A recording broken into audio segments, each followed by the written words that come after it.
Right, and of course, if you could talk about the other key constituency, that's of Jangpura. Of course, Manish Sisodia trailing here. Tarvinder Singh Marwa is in the lead. These are the numbers at the moment as of 10:16 a.m.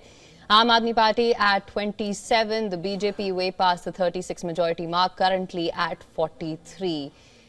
It was a neck-and-neck battle about an hour ago. Right now, a steady lead for the BJP. This is no longer a neck-and-neck battle. This is quite clearly, election that the BJP would be patting its back on. But still, remember, the numbers are still changing. It's not as if the BJP has been able to, just tear away and take a huge lead that is insurmountable. But the fact that it is sitting pretty at 42 is a number that the BJP would be happy about. Contrast that, if the Aam Aadmi Party was sitting at 36 and the BJP was at 34, the Aam Aadmi Party still would not have felt convinced that they can run the government for the next 5 years because of the infighting that you have within the Aam Aadmi Party. These are the celebrations of the followers of the BJP. They're out with the white saffron in their hands. Laddus, of course, would be distributed, and it now remains to be seen as to how this picture, of course, continues to play on. Remember, we are 2 hours and 17 minutes into the counting of the votes. The counting of the votes will, of course, continue through the day, but we'll, of course, have a much more clearer picture by 1 o'clock this afternoon. These are still early leads and trends. The Bharatiya Janata Party is leading in 42 of those seats. The Aam Aadmi Party leading in 28 of those seats. But the two heavyweights of the Aam Aadmi Party, for whom this election was, of course, very, very crucial, Arvind Kejriwal and Atishi. But the latest information that is coming in is that Atishi, who was just leading a little while back, seems to be again, trailing. And Ramesh Bidhuri has managed to again go ahead in that Kalkaji seat. So there's a lot of up and down that's happening in Kalkaji. Right. This is, a crucial election, a high-stakes election. But what we are also looking at this moment is a change of guard that is happening in Delhi, where the people of Delhi, it appears, seem to have tired a bit of having the Aam Aadmi Party in the leadership position, and they're looking for a change, and that is what they're getting. But Saleh, I still want to ask you, do you think that the Aam Aadmi Party can still spring up some surprises, because we know that Arvind Kejriwal was trailing? Do you think they're currently at 28 from what we're seeing? A little while ago they were at 30. Do you think that's going to be enough? We're about 2.5 hours into the counting process. It's 10:20 a.m. Right now in the New Delhi constituency. Arvind Kejriwal is leading. Do you think there's any chance of a spring back? It's difficult to say whether the Aam Aadmi Party can actually spring a surprise here, because like I've been saying, for the Aam Aadmi Party, the majority mark is not 36. For the Aam Aadmi Party, for them to run this government, for them to win and run this government, they need a much bigger majority. Because look at the infighting that is there within the Aam Aadmi Party. And, just a few days back, 7 of their own MLAs defected to the BJP. So even if they were to win a slender lead of 36, 37 seats, they're not going to run the government for a long time. For the BJP, this is enough for them. This is way more than enough for them. They are at this moment leading on 41 of the seats. The Aam Aadmi Party is at 29. This is quite clearly at this moment. They went into this election without a chief ministerial phase. The BJP, whether it is the anti-incumbency of the AAP or whether, the BJP has done something right, they seem to be clearly surging ahead towards victory. But perhaps we should also talk about Congress here. Initially, this was a three-way contest. I mean, let's not forget that. Not so anymore. But do you think the Aam Aadmi Party's chances could have perhaps improved if it would have been in some sort of an alliance with the Congress? Do you think that would have perhaps... this is what we've been talking all morning long. Listen, politics is the game of the possible. You can say that if the Aam Aadmi Party had been in alliance with the Congress, effectively that would have wiped out the Congress. It would have been the Aam Aadmi Party that would have gained all those numbers. But the fact is, this is not an election as was fought in 2015. This is not an election of 2020. A lot of water has flown under the bridge. People have seen what the Aam Aadmi Party is. It is no longer an untested or untried party. They're no longer the new kid on the block. People know who the leaders of the Aam Aadmi Party are. People know what to expect from them. And there seems to be a certain level of discontent that they have expressed him. And, the issues at the end of the day, like Ms. Fatnis was talking about, issues such as the UCC or the strident, hard rhetoric against the immigrants, that was absent in these elections. But still, this is a high-stakes election, which is important, on the national level, because this is a prestige battle for the BJP. And even at the height of the Modi wave, the BJP had not been able to breach the bastion of New Delhi, but they seem to have done it now. Right, of course, a prestige battle for the BJP, existential one for the Aam Aadmi Party, battle of survival for the Congress. I mean, for an hour or so, they were leading with one seat. No luck there after that. But if we were to talk about the voter turnout, of course, compared to some of the previous elections, in 2015, we saw 69.82, 2020, 62.59. Right now, in these elections, it was 60.5 something. That is the estimate that we are getting. Clearly, the BJP has been able to strike a chord with the voters. All right, of course, now for more on this, we're being joined by Siddhant Sibal, who is joining us from the BJP headquarters. Siddhant, we were just getting images of some early celebrations as well. What is the mood on ground at the moment? Of course, the numbers as they stand right now, BJP at 43, the Aam Aadmi Party 27. What can you tell us, Siddhant?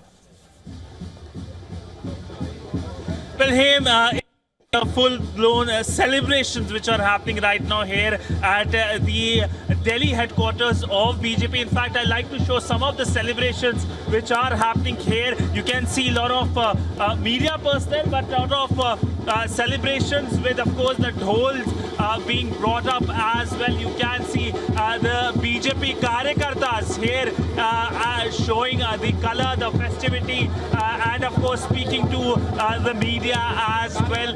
This was expected essentially when it comes to how the early trends show that there will be a win for BJP. It looks like BJP will be coming back to power after 27 years, and essentially AAP is going to lose power after 10 years. But we do expect the political leaders who are already giving interviews here to have much more substantive conversation once it's clear that BJP has not only crossed the halfway mark but will be forming the government here in the national capital. This is essentially a bellwether for the Indian politics, because it will have its own reverberations in the national politics as well, both for the BJP, which will see it as a booster for itself at the national stage, but for the AAP as well, because essentially for them it's a make or break election, because this was a party that was making its leads in last 10 years at the national level, but the loss of Delhi, the location from where the AAP started its journey after the anti-corruption movement of 2012-2011, it is losing steam here, which is essentially a battleground state for the AAP party itself. But let me again show you the visuals of the celebrations here at the BJP headquarters. The flags, of course, being waved by the BJP karyakartas, who are celebrating an early Holi. It looks like it's clearly an early Holi for many of the BJP karyakartas. Essentially, we have been talking about the entire the election campaign by the BJP here on the ground was on the local issues and not the national issues. So there you have it on your screens. More celebrations happening here at the BJP headquarters. The exit polls had overwhelmingly predicted a victory for the BJP, winning roughly around 45 seats in the 70 member assembly, and the counting started earlier in the day. And these are the visuals. These are just initial visuals of the celebrations. It looks like it will be a day-long celebration for the BJP, something that it was wanting to have for a pretty long time, because Delhi was essentially the place where it was not able to get the leads. But now, of course, it is clear that BJP is forming the government here in Delhi. Right. Well, Saleh, Siddhant says that it's very clear that the BJP is forming the government here. We've been saying early trends. Can we still call it that? These are still early trends. Things can go up and down a little bit here, but the fact, Haim, at this moment is the BJP feels that it is confident. 43 seats where it is leading, 27 is where the AAP is. For the Aam Aadmi Party to make any kind of an impact, like we've been saying, for it to be a serious contender, to form a government that lasts for 5 years, it needs not 36, it needs way more than that. It needs somewhere in the neighborhood of 50 Otherwise, looking at the infighting that's been ongoing, the Aam Aadmi Party at this moment should be ready to sit in the opposition. But look at the numbers. This is, this was a thorn in the flesh for the BJP. Even at the height of Modi wave, in 2014, 2015, when Modi looked simply unbeatable, the Aam Aadmi Party was able to blow the BJP away. The fact that the Aam Aadmi Party at that time was able to take on the might of Narendra Modi, wipe away the machinery that Amit Shah could feel, and the fact that they've been able to now do it, the BJP has been able to do it after 10, 12 years of the Aam Aadmi Party being in power, it speaks a lot. Delhi's politics is changing. It has already changed. The Aam Aadmi Party is no longer the party that it once was. It is a party that has peaked. But it remains to be seen as to how the Aam Aadmi Party will be in the opposition. Some interesting days ahead for Delhi, Haim. Right. But Delhi's politics has definitely changed. Absolutely, Saleh. And to that, my question is, of course, if we were to assume that it is a resurgence of the BJP in Delhi, what would that, Ms. Fadnas, mean for the future of Aam Aadmi Party in Delhi and, of course, nationally as well? Well, I can't hazard a guess on what it will mean for Aam Aadmi Party nationally. For Delhi, it's done badly, but it hasn't done as badly as we thought. We have to wait for the full result, of course, but it still has 28 or so seats, which is what it began with. And so now it has to do a massive introspection to understand why it lost where it did, how defectors who left the Aam Aadmi Party, challenging many of its fundamental premises, have actually won from the BJP, from a different party.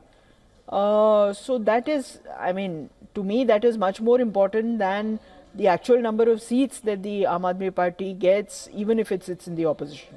Right, and of course, just to revise the numbers for our viewers, as per the status on round 2 of expected 12, in the Kalkaji constituency, it's again Ramesh Bidhuri in the lead, Atishi trailing, Alka Lamba trailing. At this point, I just want to ask a very straightforward question. What went wrong? Many things could have gone wrong. We will have to wait for the granular data to figure out what went right for the BJP. All you can hazard a guess about is that the battle is not over. The battle will continue to go on with the Aam Aadmi Party in pole position in the MCD, right. A different state government and a very sympathetic central government. So, will it be edged out of the MCD as well? The BJP has said that it will order elections, that issues of elections for the MCD will be considered after the assembly elections. So, now what will happen? Will the MCD be dissolved and fresh elections? Will we see a repetition of what is happening before us today also in the MCD? These are all questions which have to be answered.